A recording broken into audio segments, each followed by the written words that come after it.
Welcome back everyone to another video. In today's video, we will be discussing the market shift. Now, I think it's essential that we take a deep dive into this topic because when people usually refer to a market shift, they see it as just a pattern and they don't look into the delivery of this price behavior meticulously enough to be able to understand when it's a high probability market shift or when it's a low probability market shift. It's really all in the details, and people don't zoom in to their charts and really pay attention to the data that's being presented to them. And if they was to do that, you'd very easily or in a very simple manner be able to increase the probabilities that your trade will go in your overall direction. So without wasting any time, let's go straight into the video. So we all know that the basic market shift pattern looks something like this, right? Where we put in, let's say for a bullish scenario, where we put in this sell side liquidity here,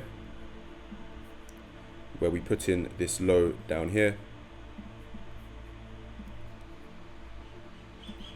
where we put in this structural high over here, price closes above that, right? We pull back into this range and then we go long. That's the classic, let's say we look for, this is the kind of classic move that we see, right? Where you take the 50% of that range and then you go long, right? Now, that basic, if this is all you look at when you're on your charts looking for your entry, then you're relying on a pattern to give you all the information you need. And the goal here, and I've said it in multiple other videos, is to step away from just pattern recognition and from basic understandings of price delivery to a more comprehensive and advanced understanding when you're looking at price delivery, seeing when arrays are getting induced, seeing when structural levels are getting induced, when new arrays are efficiently being created, and all these things here. You need to be a lot more meticulous when it comes to reading price and be able to infer what this data is trying to tell you. So let's start to look at each individual piece of the puzzle on its own, right? Because as much as all of this is one big price behavior, each component of that price behavior needs to be studied individually and then pieced together to really understand what's going on. So when price first puts in this low, right, and then starts to exceed this previous low, we don't yet know if we're going to get this reversal, because as of right now, price is still in a bearish trend, so to speak, right? Because we're getting that lower low, lower high, lower low from a very basic understanding where we're extending the lows, where price is continuously seeking lower areas or cheaper areas on our chart. So we get this as sell side liquidity. Price then runs that and extends. Now, what we need to understand is the first thing we want, and this should come before you're identifying your market shift, is you want this to run into some form of array. Let's take a bullish imbalance, for example, right? Let's say this is our imbalance, right? And we want to see price extend this sell side liquidity and tap into this array. Now, in this move down, we need to see inefficient delivery. Inefficient delivery, if you look at my last video, is when price is seeking opposing liquidity and it does so in a very thin manner where it's very weak. Now, the importance of this is twofold. Number one is because when price is moving down, especially when it's extending this low, right? So let's say price moves down, we get this pull back up. When price is running inefficiently, and especially when it takes out this sell side liquidity and it enters a new state of delivery, a new state of liquidity, it becomes extremely thin, right? And when the state of liquidity is thin, especially in this move down, right, and we're leaving these imbalances on the leg down, price becomes more susceptible to this liquidity pool over here, meaning that when price is moving down, the sellers, the liquidity on both sides of the market, but to be specific, the sellers are not heavy. It's very thin. It doesn't take a lot of money and market orders to push price down in this condition. So there isn't much absorbing power on this move down, right?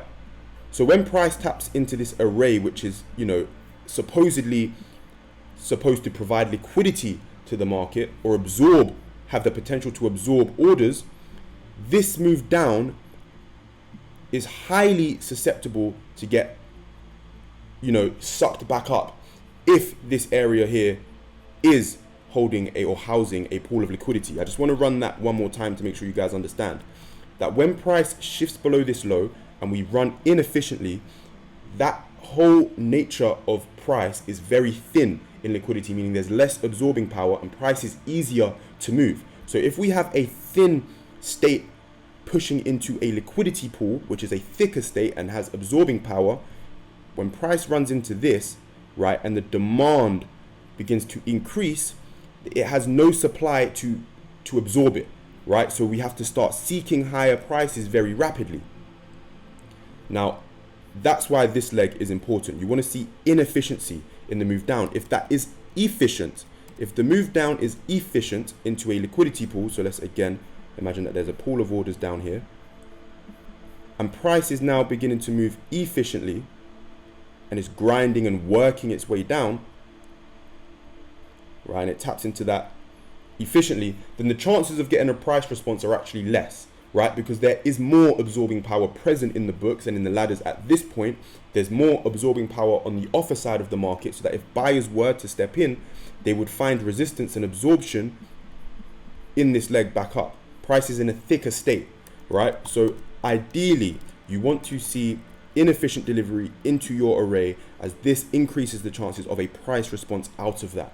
I hope that's understood. Now, there's also another effect that we want to understand here. Not every time that price runs into these arrays is liquidity going to get injected, right?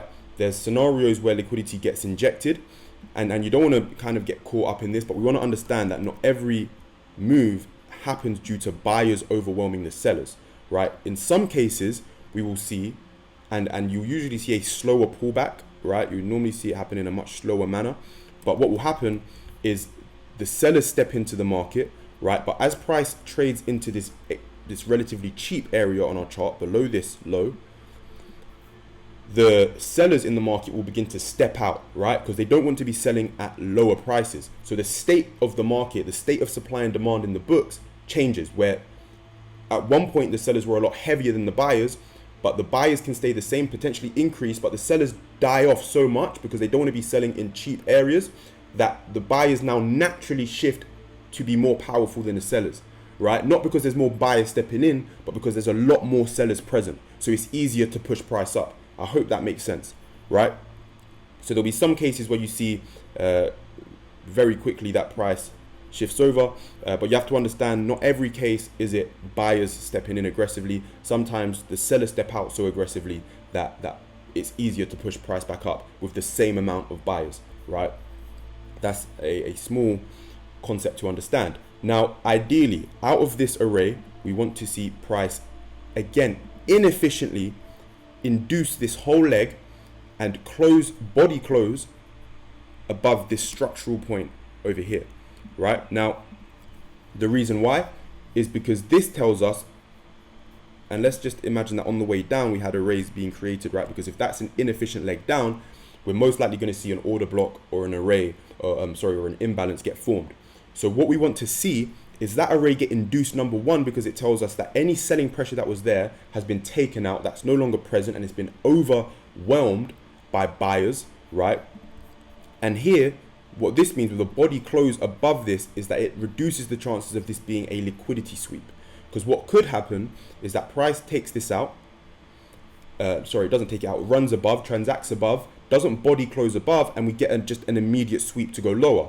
So you need to be careful, and this is where building context also comes in as well. We're not going to go into that in this video, but you want to understand your higher time frame narrative and where price is being drawn to, because then you can avoid a lot of these and you can understand the larger picture and where price wants to draw to. But if you're selling, and number one, if this array isn't there, then you're increasing the chances of this being a liquidity sweep to then seek lower. So you want to see that array getting traded out of inefficiently and then inducing that high, closing above that high, and confirming that buyers are now overwhelming the sellers. That's ideally what we're looking for. Now, once that happens, right, this becomes a protected low with a few more additions, right? We want to see an array being formed on this leg up, because we have an overpowering move which is still able to leave a raise. I hope that you're seeing that, right? Because if price struggled to move through this region, let's say that price tapped into that array and we're seeing this,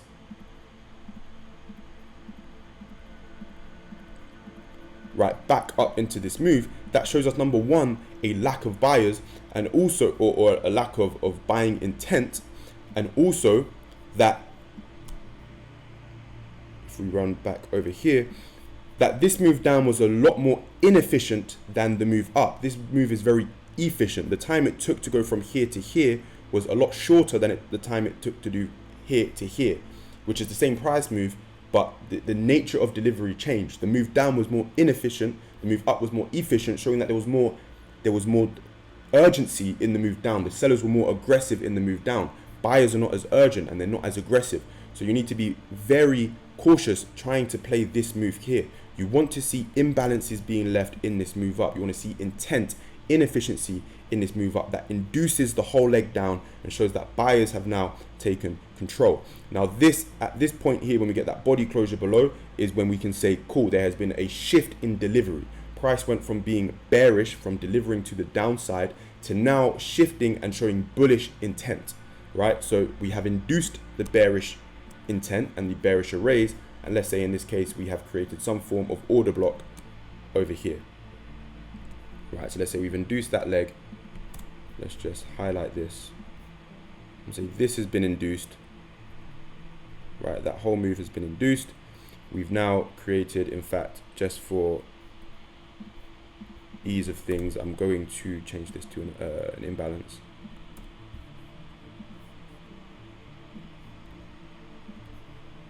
Right, so you get your body closure above. Now, there's also some scenarios where you don't have to wait for a body closure above, and that would be when your higher time frames are very clear, where you're trading pro stage, where your H1, you're already seeing an injection formation on your H1, and you're using your fractal perception of price to see what's most likely going to form. And then on your M15, you get some form of array forming, right, or it has been formed, but on the M5, you don't get that body closure above just yet, right? You can anticipate that price is going to tap into that higher time frame array, and then eventually going to cause price to close above. But if you've got the M15 array being formed and we just wick above and we don't get the body close just yet, on your lower time frames you can get in and just watch to see price slowly pull back up and then get that body close. So sometimes if everything's in line, you can get in on that trade without the body close and just on the wick, but that does decrease probabilities slightly. You want to have as much in your favor as possible. You want to have bullish arrays being created. You want to have bearish arrays being induced. You want to have your body close above this. And yeah, you have to stack all these confluences on top of each other to then come to the best conclusions, right? So let's get rid of this. So now we see that body close above. We see that inefficient move back up. And we want those arrays to be being formed on our bullish side of the leg. Now what we want to see, again, ideally, in my opinion, we want to see a quick tap in and then a quick tap out. Now there's two ways you can enter this. You either enter directly on the shift, right? So you have your midpoint of your imbalance. Sorry, you can obviously put your fibs and all these on there, but that's the last thing I would do, in all honesty. You can get your entry long right at that midpoint as price taps in, which is fine, right? And this whole nature of delivery, how we get this inefficient move down, which gets induced by stronger buying pressure, which leaves behind a raise and intent, this protects this low. This becomes an isolated low. So that means that is our invalidation point where we can have our stops at, because we know this is essentially protected to some degree.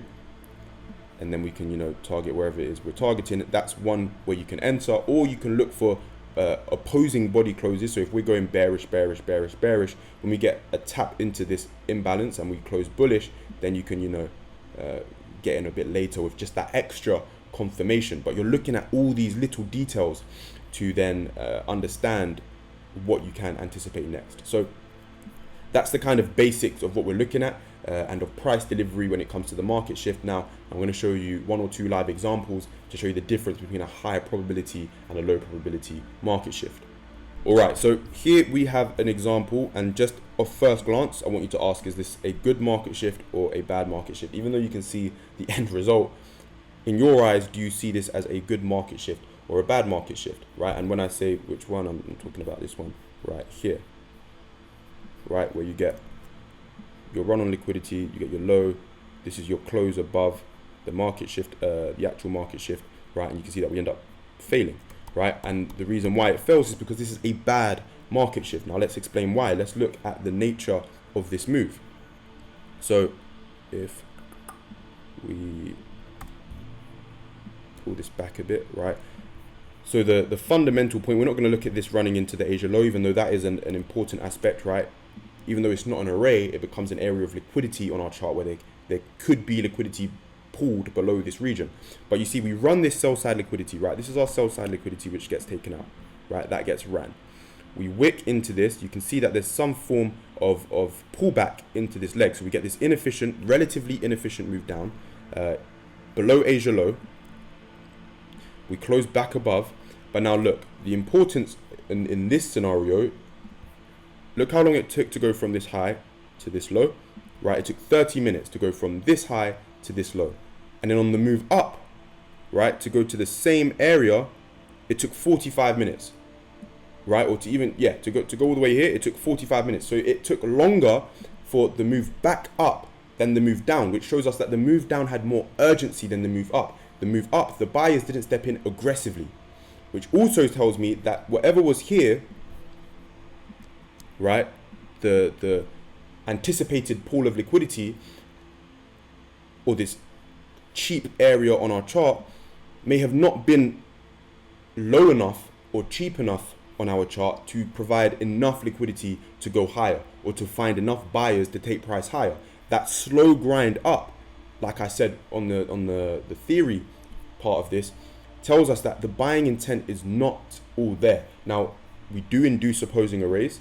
You see here we get this bearish imbalance, right? But ideally we want to see this happen in a quicker fashion than the move down, right? We want to see more urgency in the move up than in the move down. Now, also understand that in this scenario, we don't get any imbalances in that move up, which goes hand in hand with that lack of urgency, that lack of intent to move higher. So on these 15-minute charts, you need to be looking for new arrays to be created. So we have the step one, which is the bearish arrays being induced, right? But step two is we need the new bullish arrays to be created, and we don't get that. We don't get that, and we get the market shift, the body close above the shift point. But all of these things are not as important as the nature of delivery, the way that the move down is compared to the move up. So you can see the move down was very inefficient, right? If you use your fractality, you can see that this was an inefficient move down, and then the move up, this bit here was very easy to recover because we extend this low. But once we start transacting back in this region, and especially back into these arrays, this more voluminous area on our chart, this higher traffic area on our chart, price begins to struggle, right? We tap into this region once, try to break above, we fail. We tap in twice, we fail. Even on this third attempt, right, we just about close above. So the buying intent was very weak. Now, so that's an example of a bad shift. Now let's find a good one. All right, so let's take a deep dive into this one over here. So you see that price transacts below this low, right? It heads into a cheaper area on our chart. It also taps into an array. If we was to go back onto our hourly, you can see that we are tapping into the midpoint of that imbalance, right? We get that imbalance there, price taps into this midpoint, which is essentially what we're looking for, and an area where we're looking for liquidity to be injected. So we go into a cheaper area on our chart, we tap into the midpoint of our array. Now if we go back to our 15-minute, so I've dropped into the M5 just to get really analytical with what's going on. So look how on this move down, right, look how inefficient the move is on the move down, right? We get these imbalances being formed, price runs into this sell side liquidity, we obviously tap into this cheaper area on our chart and we get absorbed, right? And this is what I mean. Not every time that price extends this low and begins to shift are we going to get an aggressive buyer stepping in immediately or aggressive buyer stepping in immediately. This first original move can pull back, right, can recover this leg just due to sellers stepping out and shifting the state of the books or the ladders very quickly. So that gets recovered, and then look how we immediately induce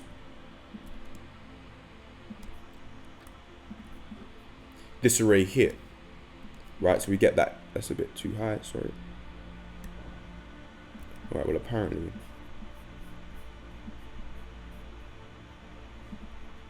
right, so that is correct. So look how we quickly induce and recover this inefficient leg right here, right? So we've induced, especially at this point here, right? We've induced with the body close that bearish imbalance. That's the only array that we really have here. And then the other thing we want to pay attention to is look how we have closed through the majority of the volume, right? When we look at that, look how we close up in here, we push away with no intent. There's no intent coming. We've transacted back at the core area of dealing, and we're pushing away, but it's not enough, and price shoots higher. Now the entry doesn't come here. This is not where we're looking for entry. We're looking for just price delivery. What's going on? We're inducing the sellers. Sellers are getting taken out. Buyers are slowly stepping in. The inefficiency on the way down is relatively the same. You see that this took 10 minutes to occur. This took 10 minutes to occur, right? The inefficiencies are relatively similar. In fact, this one took slightly longer, but where it shifts, right, where the real shift occurs is that we end up taking out the structural point, right? So we get the market shift, body close, and look how we leave behind this array, right? So this is where we start to pay attention for our entry. We get this array over here, and we've taken out this structural area on our chart. This was the high that took out this low, right, over here. This was our structural point on our chart. That high, look how we body close above that, and we shift the nature of price delivery. We were bearish before, where we're putting in this high, we're putting in this low, we're transacting at cheaper areas. You're not taking out any significant highs, right? We're transacting to cheaper areas, not taking out any significant highs. We're transacting to cheaper areas, and then now we start transacting into structural highs, right, and taking them out and inducing them, which shows that the buyers are now stepping in with more aggression, and that doesn't fully get confirmed until that array gets left behind, right? Yes, we have early confirmation through the inducement of that array, through the early or the quick and swift recovery of this inefficiency, right? But it gets absolutely confirmed once we leave behind this imbalance over here, right? And it's not about the fibs. It's not about, you can add that on top for extra confirmation, right? If you was to go from this here to this here, right? In this case, you see you get a nice 50%. And if you wanted to, you could even take it from here, and you can get your